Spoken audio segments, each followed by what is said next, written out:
Going angry live this morning. If you don't know who I am, I'm Suzanne Titkemeyer. I wrote for Pathos for 10 years, a blog called No Longer Quivering. And I have an upcoming book about my time in Evangelical hood called With Strange Fire. Now, I've dealt with a lot of stuff recently. So I'm still dealing with a lot of stuff and cutting a lot of things from my life. And I'm thinking after today, I may be cutting Twitter from my life as well. I have to explain what I mean by that. Okay, please don't bully anybody I talk about. Please don't be rude to each other in the comments. That's all I ask. And hit like, subscribe, all of that stuff. Even though I know this is going to be one of those videos that's going to be immediately hit for saying rude stuff. And right now I'm ready to use all of the cursey words, all of them. Yesterday during the day, I was gone most of the day. We had to run a friend around here in Costa Rica so he could get the sticker to his motorbike. So I didn't see the first reports talking about the shooting at all. I was busy running around. I got back to this mess and thought about it quite a lot. If you know anything about me, you know that I live in a place where there is no guns. You just don't have them. To have a gun here in Costa Rica is quite the process. You have to apply.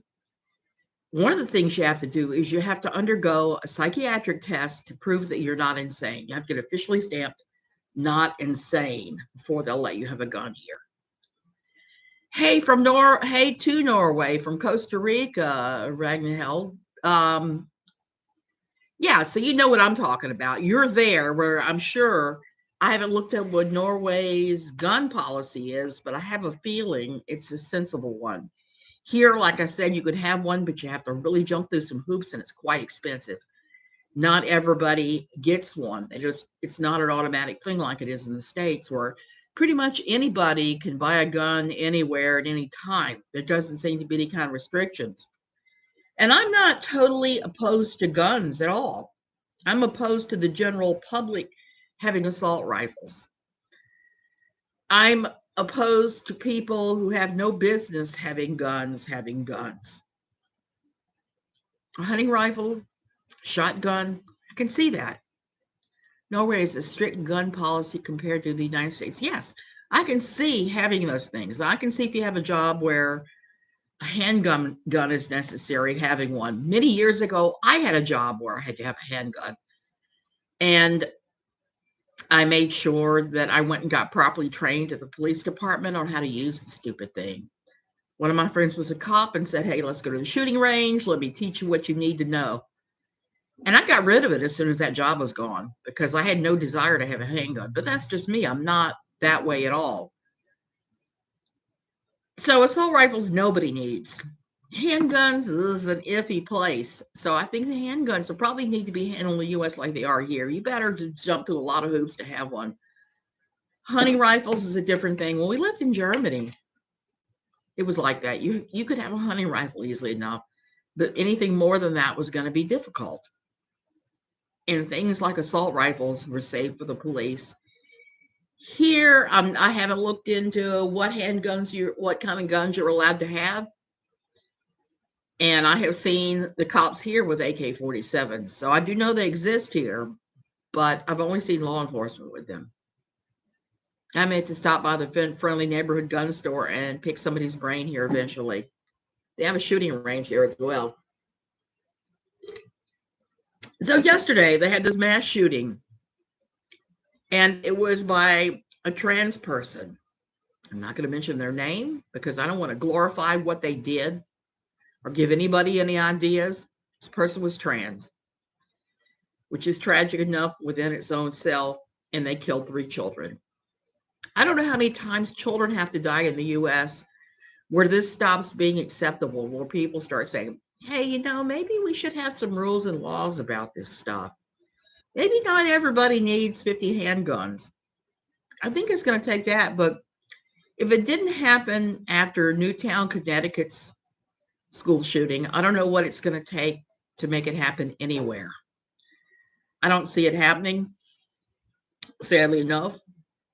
I'm glad I'm here. That's all I can say. But In the meantime, I'm mad as hell. So this morning I gave a very mild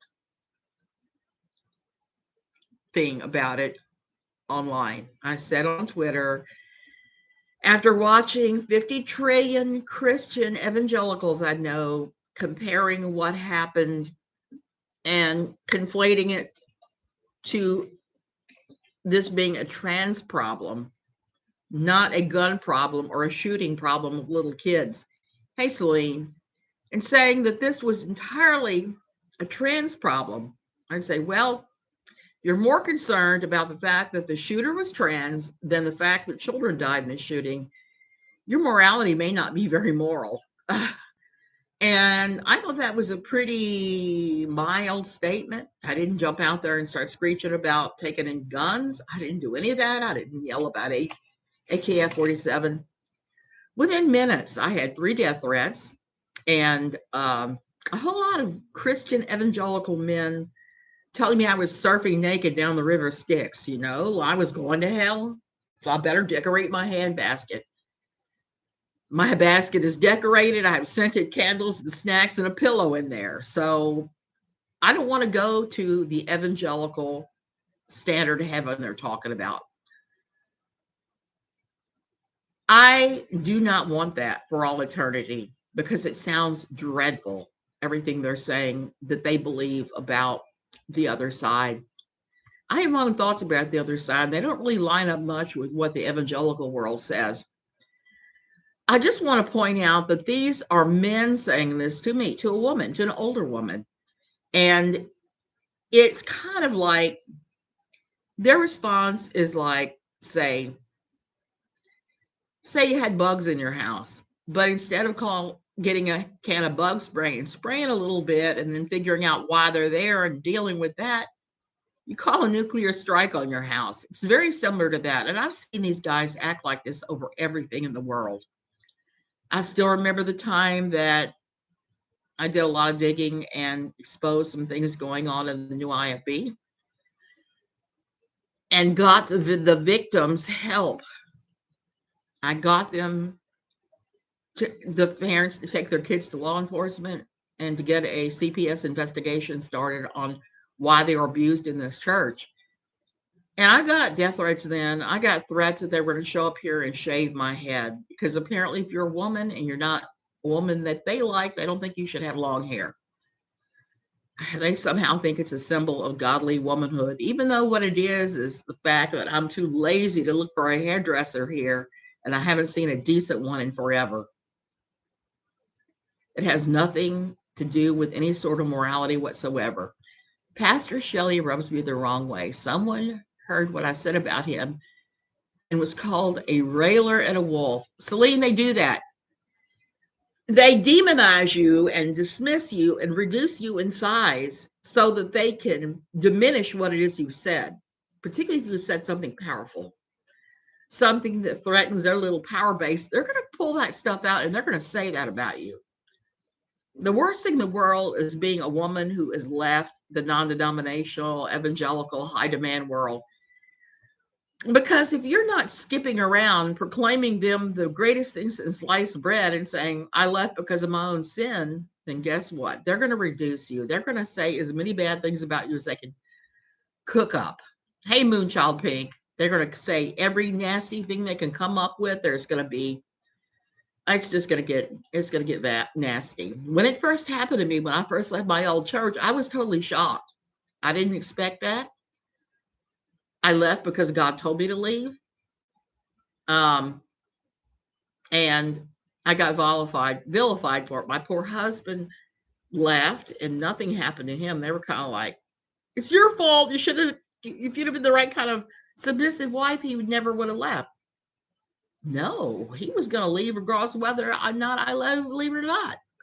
I believe the same things they do about internal security, but I was called the wolf for simply bucking back against the way people aided each other and instigated each other.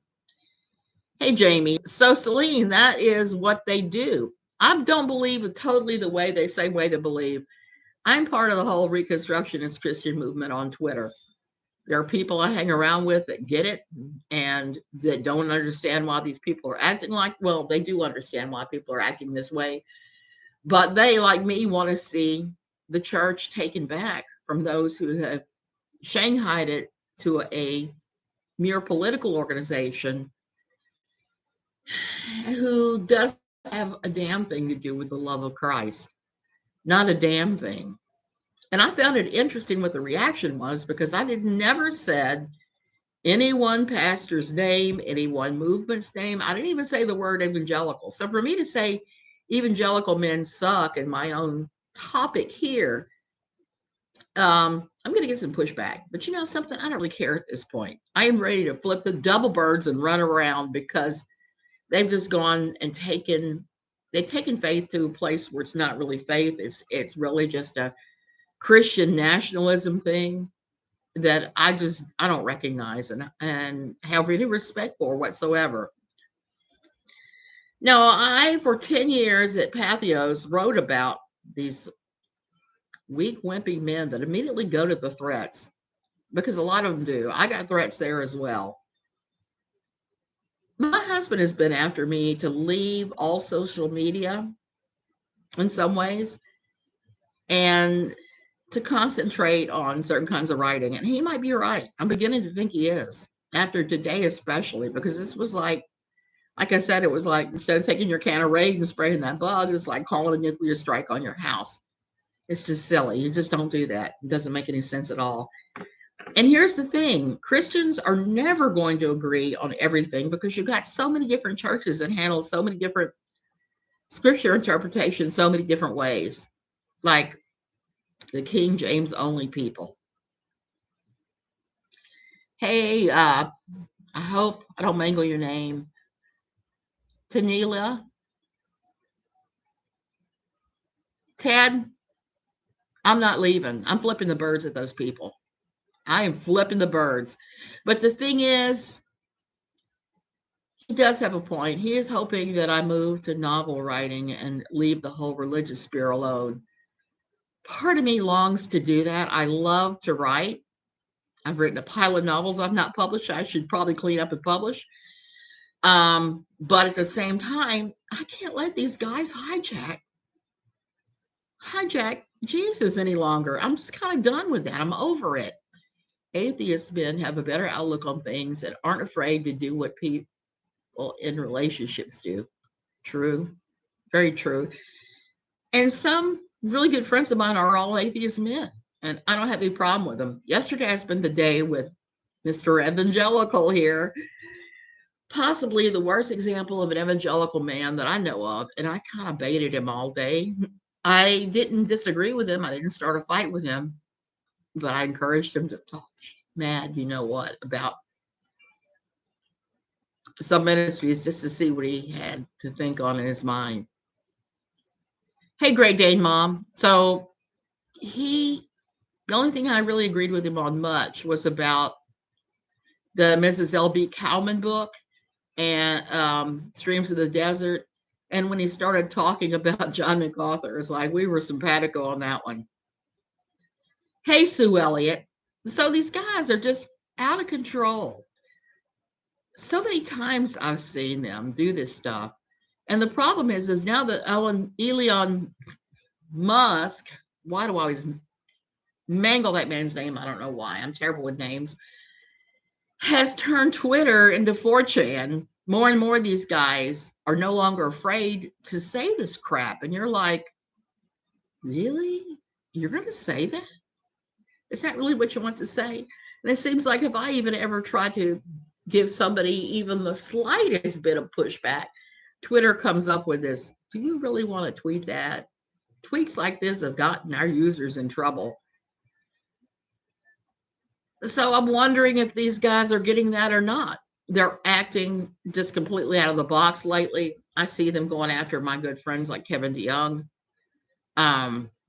Rev Ruin, and others. They just go after anybody that they think they can smack around.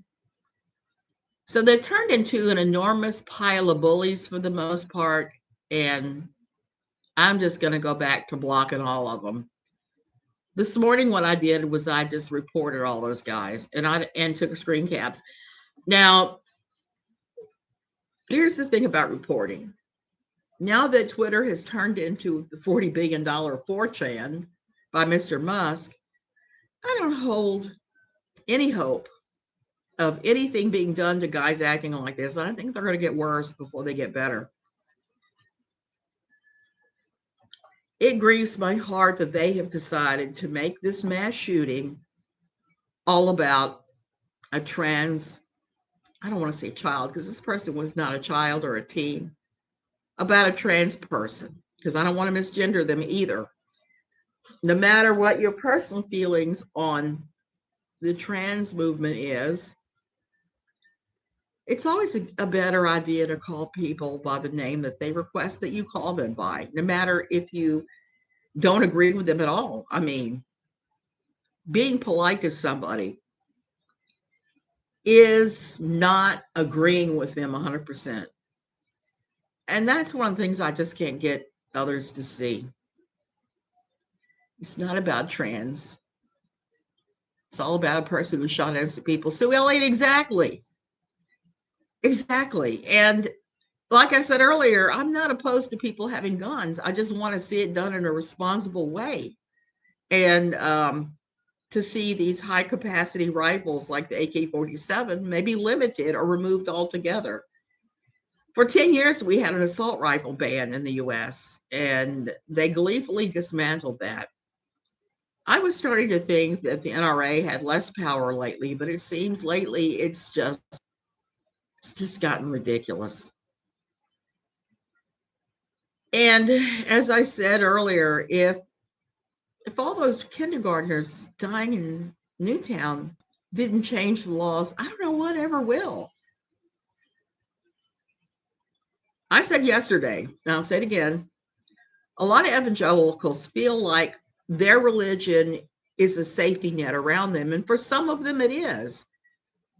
But I've been watching people for years very righteously saying, well, my child goes to a Christian school, a private Christian school, so of course they're safe.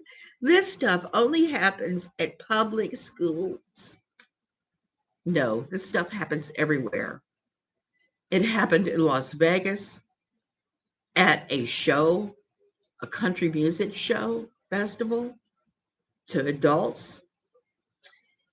It's happened all over. It's happened all over the US in some very big ways. And we need to look at why that is and take some kind of action. It happens more than we even know. Sue, I saw there was a shooting last night in suburban Maryland at a strip club, another mass shooting event. And so it's happened even since then. Christian schools create a lot of trauma too. MC, you're exactly right. They do. And that's kind of sad. But that is the whole thing with evangelicalism, where I said it just needs to die and be the fodder that is the fertilizer to bring on a healthier, more dynamic church that welcomes more people and doesn't harm people. Yeah, Sue, and this is a club that has been problems for a long time, and the residents in that area have been trying to get them to do something about it, to pull the club's license, liquor license, or something, and they've been pretty much ignored. So I'm hoping the series of events last night there at least closes that club. I don't care if you're over 18 and you like to go to those things, fine. But if you go to those things and they turn into a hotbed of problems for an entire neighborhood, you got to clean up that mess. Hey, T King. Hey, long time no see. So that's what's going on in my mind right now. I'm looking at these guys in evangelicalism that are saying these awful, awful things and doing awful things. They think it's carte blanche to beat up on women. If you're a woman and you have any kind of a voice online, they will take it to some very nasty places, death threats, and other things. Back when I was still doing No Longer Quivering, we had a group that contacted us and said that they hoped we all got uterine cancer. It's like, well, you better pray for a uterus first because I don't have one. And these guys they want to see women with zero rights, women as unpeople. They want to bring about a world that's not too different than The Handmaid's Tale. Larry Solomon of Biblical Gender Roles has said he doesn't understand why everybody thinks The Handmaid's Tale is so awful. He thinks it's a good model.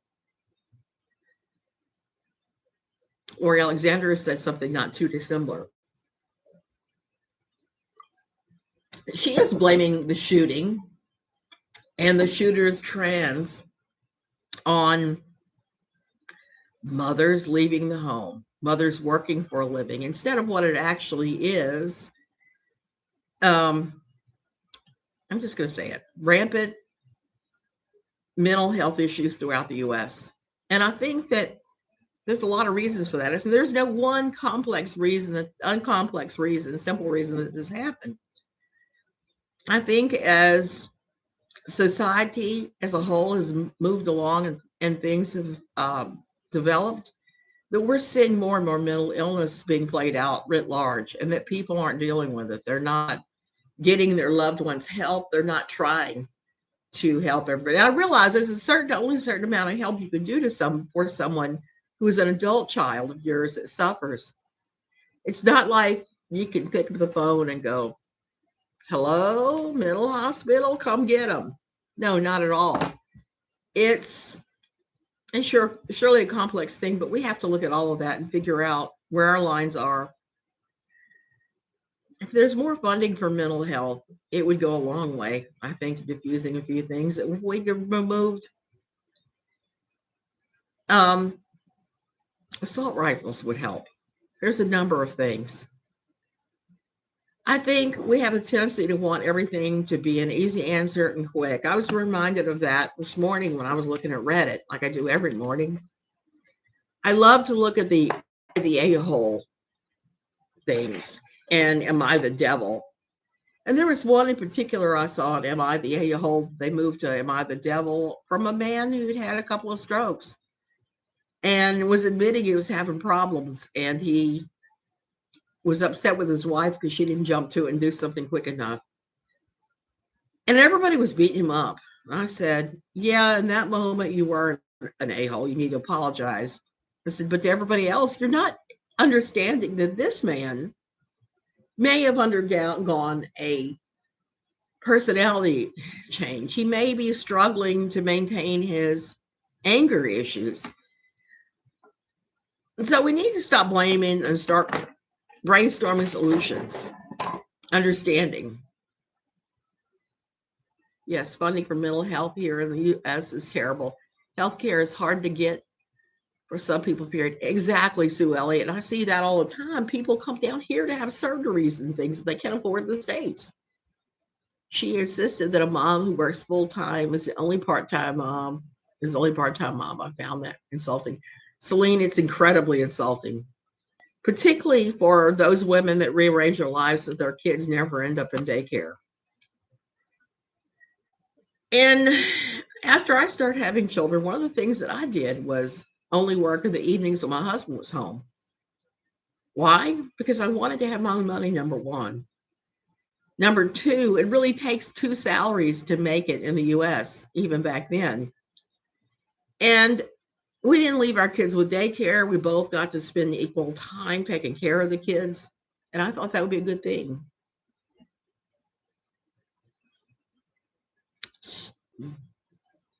It is a ridiculous, ignorant statement, Moon Child Pink. Lori Alexander is prone to saying those things. I'm thankful you have good health care, Sue Elliott, too. I have the best insurance that you can buy. I have federal employment insurance, and it's the good stuff. And even I struggle sometimes with the insurance company. That's what my husband and I did. I worked evenings, he worked days. Sue, sometimes that's the best way.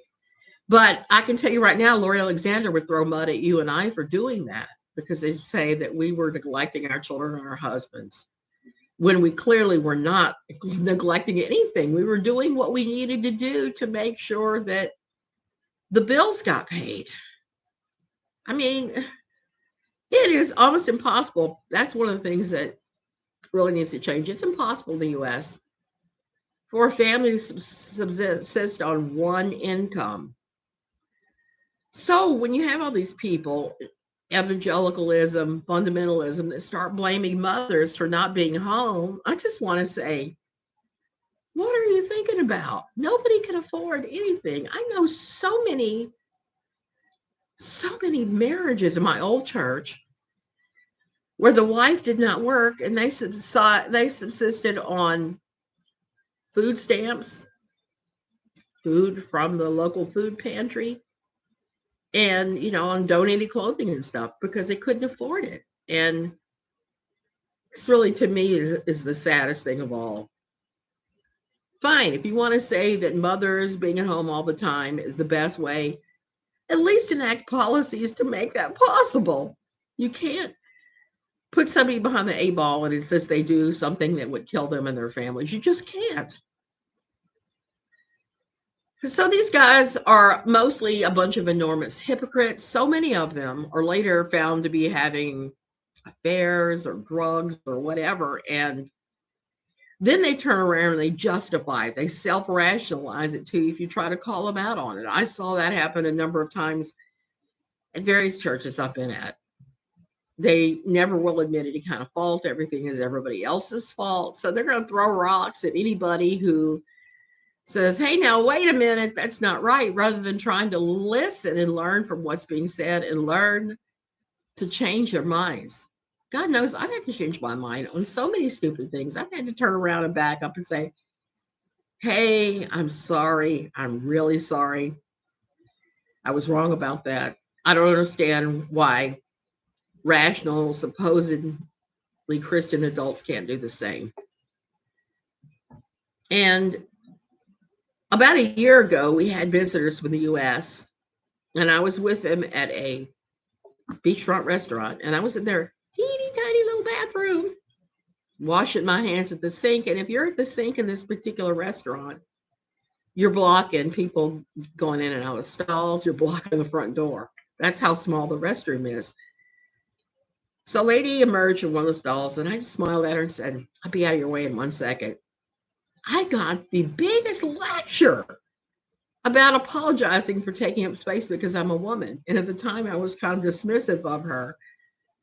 But I got to tell you, that is stated here. And I thought about that more and more times about how she's kind of right.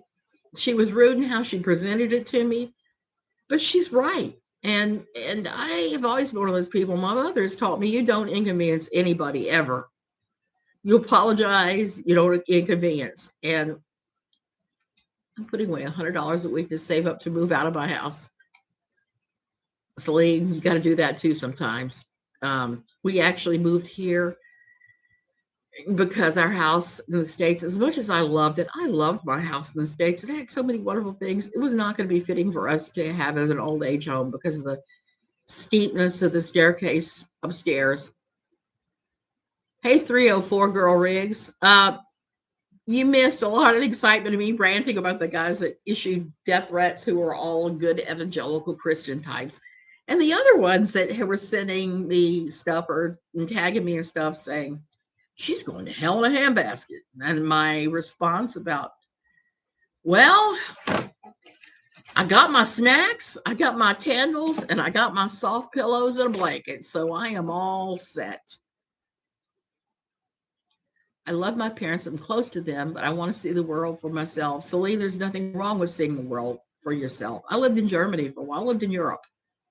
Now I'm living in Central America. I've gone all over the place. And it's a good thing to see this world. It really is. It gives you a different perspective. And that's one thing I would like to see evangelicals do, broaden their perspective to realize a lot of things they're holding tight to are not part of faith, they're culture. They're cultural things. We're struggling right now with culture because we're trying to get a remodel on our guest bathroom. And we've been stood up by some of the contractors. Well, this is Costa Rica. Tico time is a real thing. I don't even get mad about it because it's just the way their culture works. My grandma and grandpa lived in Europe for a while. Yeah. My mother has never been anywhere. She came to see me watch in Germany, and that was like it. And She always says she wanted to travel. I've tried to get her to travel, and it's just an impossible task. I think travel is a good thing. That's one of the things that even we were going to our fundamentalist type church, I tried to get my children to be able to travel. My son was not interested. Now he says he wishes he'd traveled when he was a younger man, when he was a teen. But my daughter went everywhere and got to see the world and was really blessed by that. From about the ages of about 14 to 16, she was going all over the place with global expeditions. And while I think now, looking back upon the stories she's told me and stories I've seen of kids that went through that ministry, the ministry was not a good thing. There's some things there that needed to change. The ministry is gone now, but I'm glad she had the experience of traveling and seeing places that weren't as pristine and perfect as the US. Mental health matters and shame only hurts everyone. Exactly. Exactly. 304 girl, is that in the States or elsewhere? It is frustrating when you're trying to do these things that nobody is returning your calls, because I've had that experience in both places. I traveled a lot in my 20s. I'm thankful I did. Now it would be difficult. Great Dane mom, I did a fair amount of traveling myself in those days. But I think that I am going to do some more traveling in the next year. Moonchild Pink, being stood up by the contractor is a very common all over. They go where the dollars are, and very few keep their word. I hear that more and more in the States. Oh, West Virginia, I have heard stories about there too. And my husband and I, one of our vacations, we spent like a week driving through parts of West Virginia, and it was just sad. I mean, the government, I don't understand why the federal government does not take care of MC. I don't understand why the government doesn't help drive new industry there and help people retrain, because it's such an impoverished part of the world. Adorable, not affordable. Yeah. I'm sure she's adorable. I'm sure she stretches a penny to be affordable too. I know a lot of people like that. I live close to Martinsburg, not as familiar with that part of the world. We spent a little time in McDowell County. That was the thing my husband wanted to see, McDowell County, because he'd been watching all these documentaries about it being the poorest county in the entire U.S. And we were coming from Northern Virginia that boasts one of the wealthiest counties in the entire world. And I've seen some crazy stuff go down there. And it's just kind of sad because they have the high-tech industries there in that part of the world. Seems like you could bring them out to West Virginia and retrain everybody and pay them a living wage and still save money. Oh, so whenever an evangelical man tries to tell you what he thinks you are, treat it with about as much serious as you treat advice from a spear-like object that has no link to the other side whatsoever, that is just a silly toy that we routinely play with out of fun. This is also me telling my old church to take a rolling, you know what, of a donut, because they stopped me from doing yoga. And I've been doing yoga a little bit lately, and it's helpful, very helpful. And I'm not chanting anything. I'm in South Carolina now, and it's sad here. Homeless people sleeping along the interstate. I've never seen anything like it. I saw that in DC when we lived near there. But now I'm seeing more and more channels on YouTube that are showing whole cities, Philadelphia, Baltimore. I was really shocked that it had gotten that bad in Baltimore. I was just watching a video of the Portugal Islands. It looks like paradise that hasn't been discovered yet. Moonchild Peak, there are a lot of really good, great places that have not been discovered yet by expats. One of my friends was talking about moving to Uruguay, and I've heard really good things about it. There aren't that many people there as far as Americans. Here we have an expat community. It sucks. I've never seen so many selfish people in my entire life. Like I said, the church that we first started going to, we got here. I liked it. I liked the pastor. I liked everything about it. I was on worship team. But he ran afoul of a couple millionaires that started agitating behind his back against him, and they ran him off. Are the expats usually older people? Not necessarily, Celine. You would think that. I moved here thinking, because everybody I'd seen in the expat community in other places like Copa de Delta was older Americans. It wasn't anything else. And I knew there was a surfing crowd here that was young because I'd run across them when I'd been to Tamarindo before. But I didn't realize how many super wealthy Americans there are here that are not that old, like in their 40s, 30s, and 40s, who have chosen to